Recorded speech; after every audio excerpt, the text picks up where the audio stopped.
Prindrit janë ankuar deri te Ministria e Arsimit dhe Shkencës se fëmijëve të tyre u janë dhënë tekste të dëmtuara. Për këtë shkak, Ministri e Arsimit Vesna Janevska rikujtoi se çdo shkollë ka detyrimin e ligjor të formojë komision që do të kontrollojë tekstet që kthehen nga nxënësit nga viti i kaluar, për të vlerësuar nëse ato janë në gjendje të mirë për t'u dorëzuar gjeneratës tjetër apo duhet të zëvendësohen. Janevska bëri apel që shkollat të paraqiten nëse ka nevojë për botim të ri të teksteve, në mënyrë që nxënësit të jenë të motivuar të mësojnë nga tekstet të padëmtuara.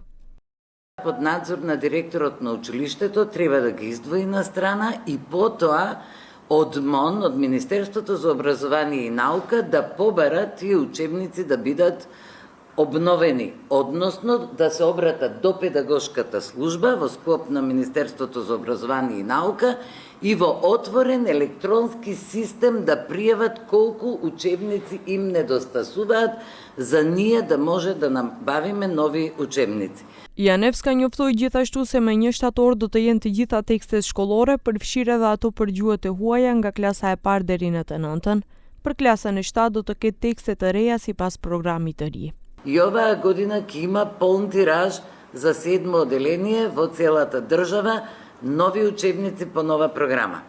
Нови учебници по нова програма ќе има и за први клас гимназиско, и тие процедури се при крај и ние веќе сме подготвени да почнеме со се што е потребно за на 1 септември учениците, училиштата, наставниците да бидат спремни.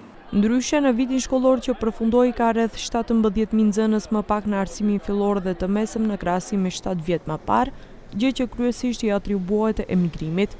Në universitetet e huaja sipas Mash studiojnë rreth 5.000 studentë nga Maqedonia.